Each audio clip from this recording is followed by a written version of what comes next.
Sports fans, this is Jake Waxman And Tyler Laviolette, two guys talk sports. coming to you with a dual video, or two of us joining forces to talk about sports today. Tyler Laviolette, you will start with the floor. It's all yours. What's on your mind?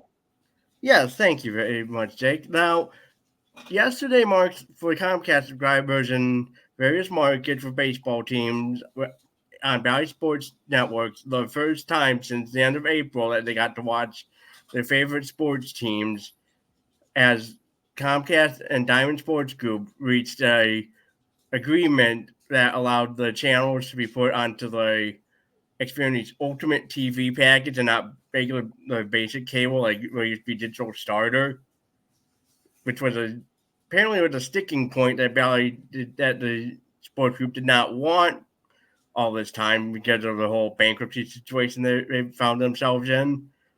And a new report just came out from the Sports Business Journal listing 5 NBA teams, including the Mavericks, the Memphis Grizzlies, the Thunder, and five. But among other teams, it's the Pistons could be included because of how bad they've been the past few years. All right.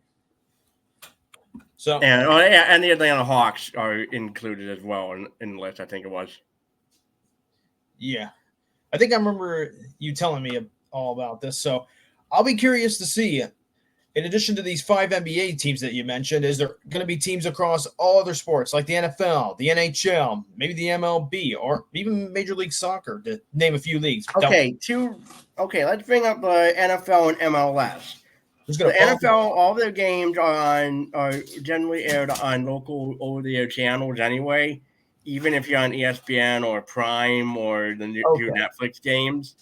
The NFL requires a local station to air those games, and also the Peacock game in Brazil on Friday before Labor Day. All right. So the NFL, all those games are nationally are shown on regular networks, produced by the networks, one announcing crew. Same with the MLS. All their games are on Apple's TV Plus's season pass. So that the local TV deals ended in 2022. All right. Most two leagues are unaffected. This concerns the MLB, NBA, and NHL as they play more games as they still rely on the local markets. Right. That's correct. So I'll be keeping tabs on this. So when a lot of this has me. There's a clock going off in my head. Tick-tock. How much longer until? Because the broadcasting world around us is changing. There's no doubt about that. Leagues are kind of exploring more of these alternate routes in terms of broadcasting games. So for me, it's just tick-tock. How much time do we have left until finally it could be we transition from like the whole these leagues in particular, like from live TV to potentially streaming only, if that's the case. Right. Yeah. It's only a matter of when, not if. I mean, you look at the NBA, they just added, NBA. She's going to have games on Peacock exclusive on Monday nights starting in 25-26. Yeah. And of course, games on NBC as well. Yeah. Especially on Sunday nights when the NFL season's done for. And now they won't air the NBA Finals; those will stay on ESPN. But the big kahuna for this is Amazon coming into the picture. That's going to be interesting when they take over when their Thursday Night Football portion ends. Right. Of course. Go ahead, Ty. Is there something more you want to say? And speaking of Amazon, they got 5 NASCAR races starting next June. That's right. May and June with the Coke 600 starting. So forgot all about that. Yep. So based on what you're telling me, what we're seeing then is a couple of leagues that are just starting to go down that path, and it's something they're gonna continue to work on. And how long this takes, time will tell. Rob Manfred, if it's one thing about the MLB, they're surprisingly being more proactive about these concerns. Rob Manfred has stated he wants to end blackouts. Good on him. The San Diego Padres the Arizona Diamondbacks and now the Colorado Rockies on the NL West have their games produced by the MLB Network and airing on MLB.TV. Yeah. We could very well see more teams go to MLB streaming service in the future. Heck, even the Tigers could very well be in play. I mentioned the Pistons. Yep. Now, what's stopping the Bally Sports Detroit from being the plug being pulled on Bally Sports Detroit entirely? What's stopping the Tigers and Red Wings from jumping that sinking ship? That's a really good question. If I had to guess, maybe those teams still are holding out some hope that maybe Bally can be rescued by some other company. Well, I mean, Amazon's planning to invest some money, and there's rumors of FanDuel taking over the naming rights. But what I've saw in the Sports Business Journal article and Awful Announcing, which corroborated it, they said that those 5 markets in particular could be those that they pull out of when the bankruptcy deal is approved. So we'll see what happens. Absolutely, still a lot of details to crunch there. In hockey, you got the Dallas Stars going to a streaming exclusive for their non-nationally televised games, and the Panthers are going over the air. Yeah, just like the Golden Knights did last season. Absolutely.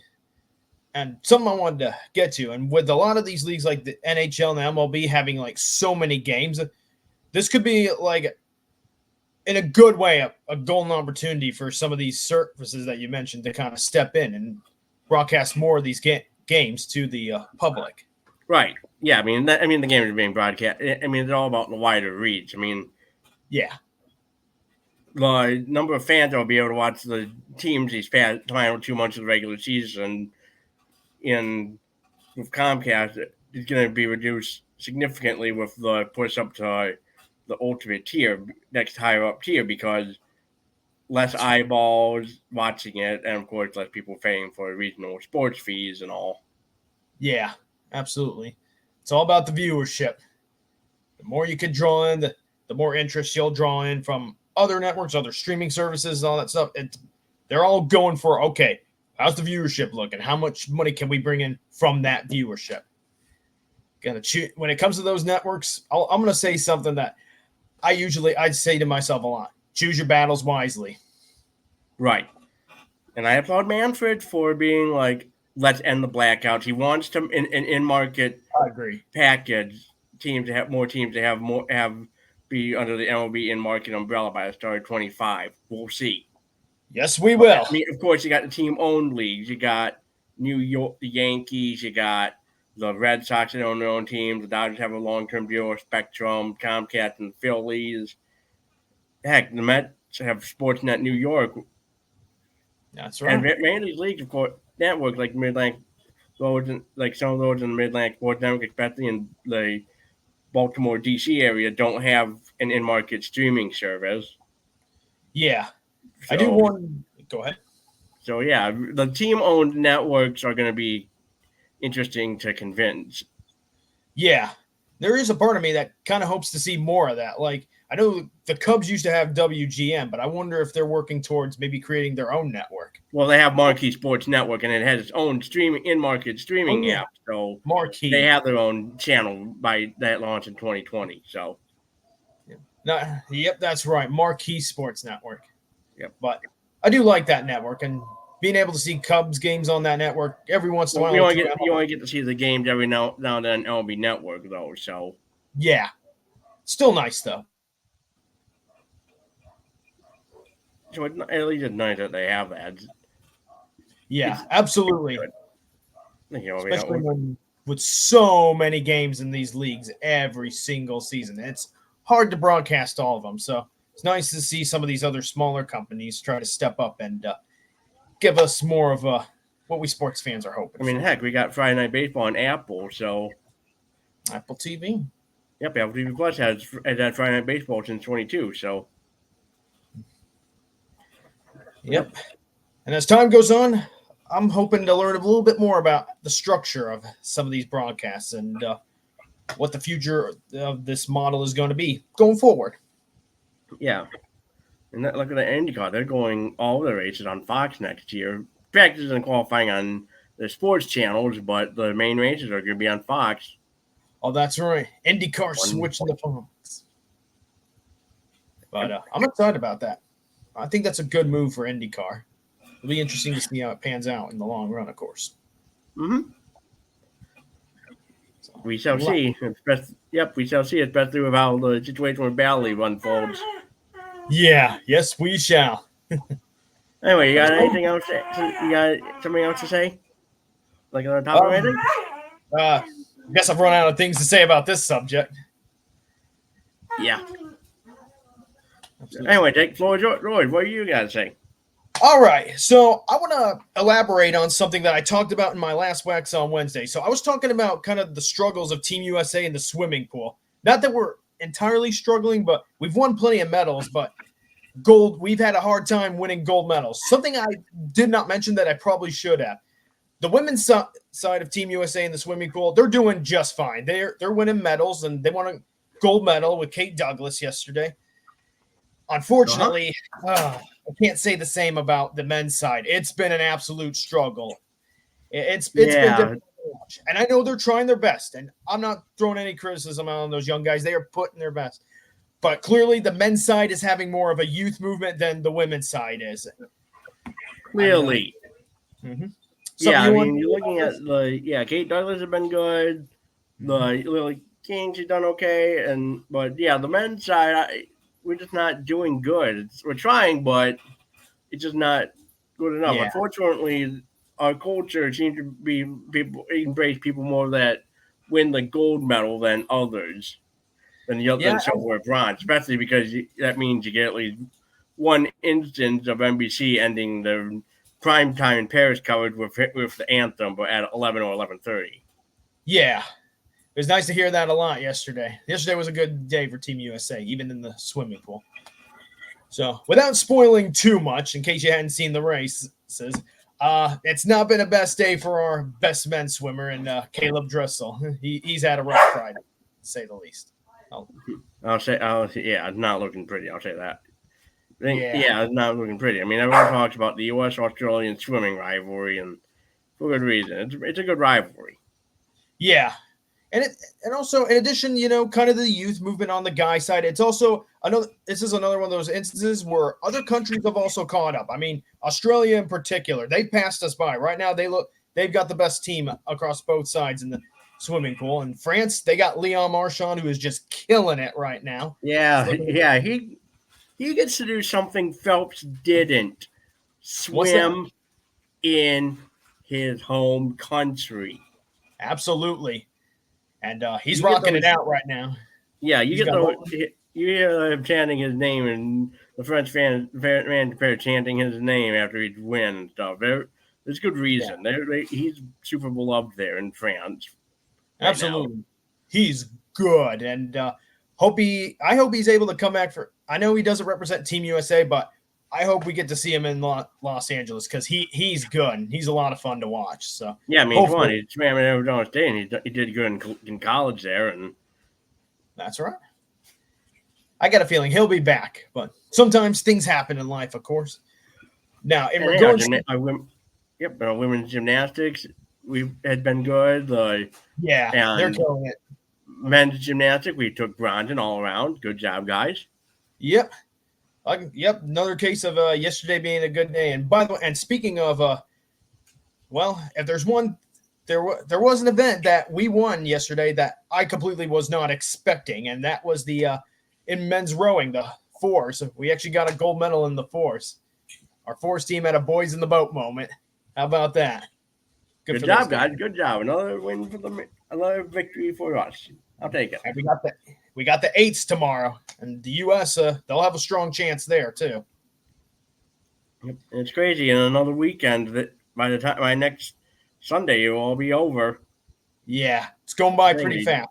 These Olympics go by quickly, and there's so much fun packed into each of those events, where it's the winter or the summer, and we have to now wait until Italy in 26. Yeah. for the Winter Olympics, but I'm looking forward to that. Anyways, I wanted to close out this subject by saying this. So, going into Los Angeles 2028, and especially on the guy side of things, Team USA Swimming, they got their work cut out for them. A couple changes in the training might do it.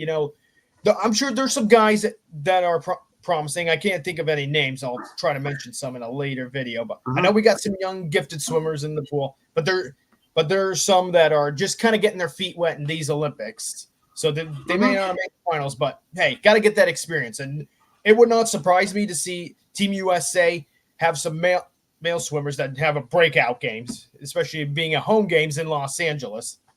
Go ahead, Tom. Yeah, but I hope that happens in 4 years' time. Well, I hope we hear about some new swimmers that come out from the U.S. swim trials and do well. Yeah, some new sensations. We're going to need it. But stars, coaching, got to make some adjustments there, training, especially in Colorado Springs. So some things that need to change before we go into the Los Angeles games if we're going to win more gold medals, in particular on the guys' side. The ladies are doing fine. Just got to get the guys rolling on the same page. So they're trying their best. Just some things need to change in terms of the training in the years leading up to the Los Angeles games. Different things. That's what I would say.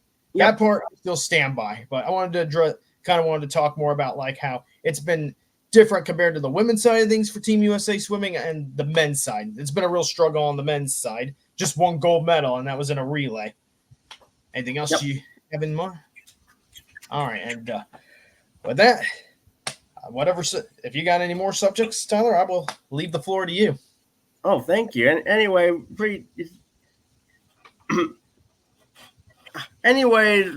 I briefly touched on the NBA contract with the NBC and Amazon coming in. TNT is going to be done for after the upcoming season. Oh, really? They're done, and the league isn't, the network, TNT Sports isn't happy and has filed, and More Discovery has filed a lawsuit claiming because the matching rights were operating to match rights were denied by the NBA and stuff like that. Yeah. Oh boy. This could be ugly. I mean, the entire inside the NBA crew is going to looks to be up for poaching, but who knows what's going to happen with guys like especially with Charles Barkley. Oh my! So the R word around, and Ernie Johnson's a lifer, and he lives in Atlanta. So it's an easy commute for him to work at the TNT studio. So we'll see what happens. All right. So just a quick question for you, Tyler. Does this seem like a breach of contract to you, or is this a legal motion by the NBA? This is definitely out of the blue. It sounds like they're switching networks, but without TNT. Amazon. What Amazon was the B package that NBA's B package. All right. And that's what Warner was trying to go for. TNT was rejected because they only have cable channels and their Max streaming show doesn't have as much of a reach as Amazon does. Yeah. You think about what the NFL does for their Thursday night football games on Amazon Prime? Absolutely. The huge reach they have. Yeah. That's what the NBA wants down the road. They want that reach that the NFL has on Thursday nights. Interesting. So they want to take a similar with Amazon. All right. So I'm curious to see how this works out for the NBA. Sorry if I interrupted, but no, it's fine. We're just debating a similar subject, but I'm curious about this. Does the NBA think they encroach on the NFL's ratings or top the NFL? Well, interesting. It's got a way to go. I mean, we'll see what happens as more games get put onto the networks over time. I mean, you're gonna basically have a game on just about every night of the week. Yeah, you got whether it's on NBC on Sunday or on some night, Peacock on Tuesdays, some nights with Amazon, some nights Saturday on ABC, finals on ABC, and heck, all three networks are going to be sharing. It's going to be of the 11 years going forward. All three are going to have at least one conference final going forward. Oh, of the two conference finals in a rotation. that's going to be fascinating. Yep. So what you're saying is, so I want to make sure I get this right. So Western Conference Finals and Eastern Conference Finals, they could be Yep. on like two different networks, correct? Yep.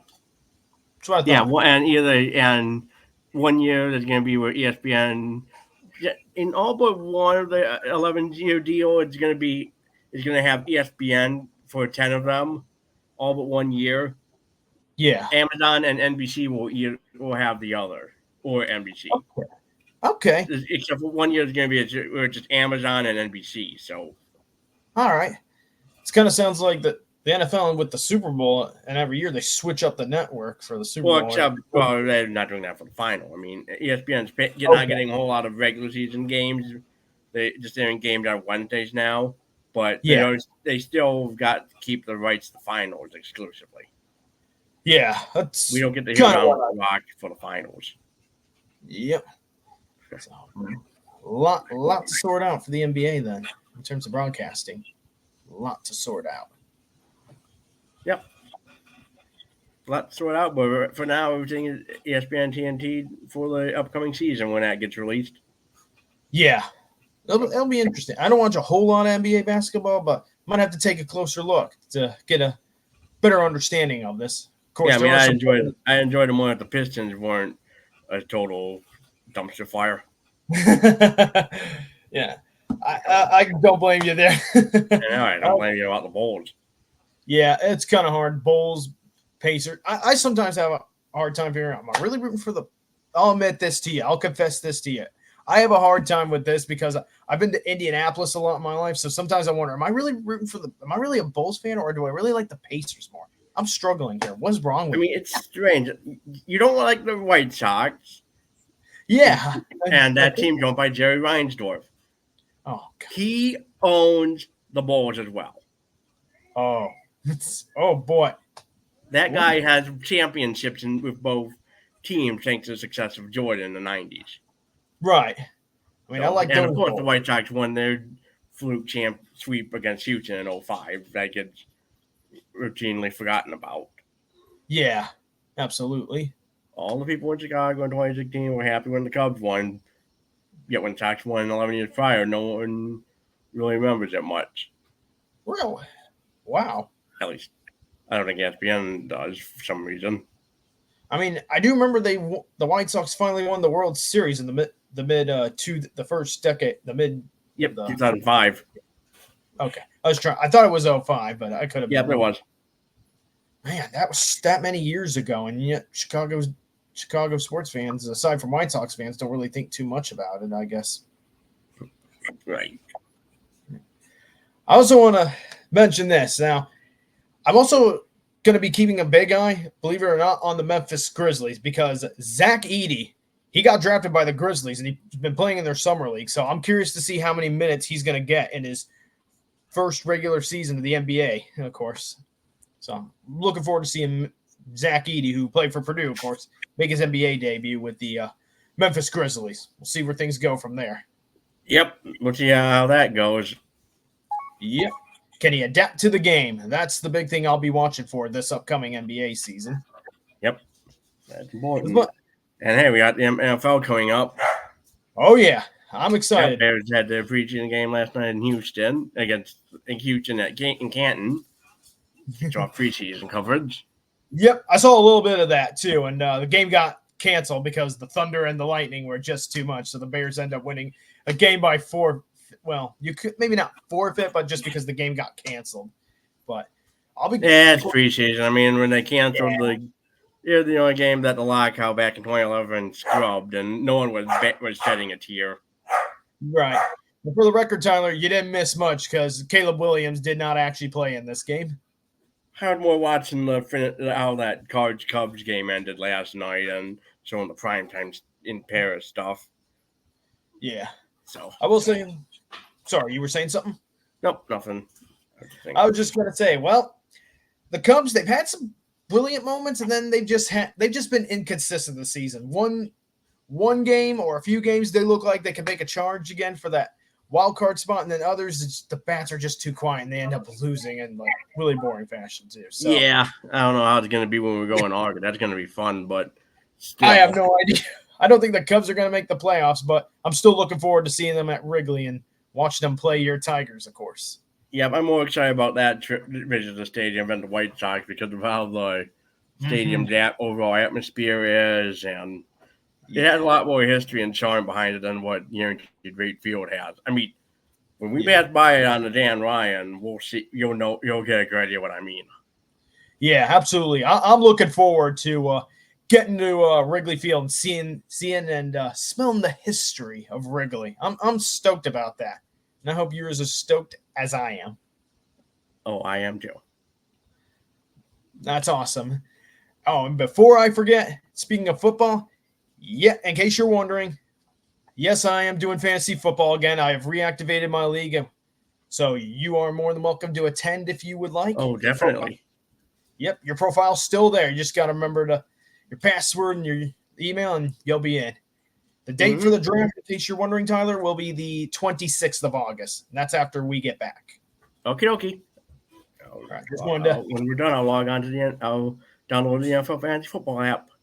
Yep, take your time. You still got plenty of time before that. Just wanted to make sure I got word out to you before I forgot again. Thank you. Anything else on your mind, my man? Not really. Not that I'm aware of. Yep, I think my mind's just. I think I emptied my mind here too. So, all right, sports fans. Hope you enjoyed this sports talk between me and Tyler Laviolette. Thank you for your support. Me and Tyler greatly appreciate it. And once more, we hope you have a great weekend. This is Jake Waxman and Tyler Laviolette. Two Guys Talk Sports. Wishing you all a good weekend. Take care now.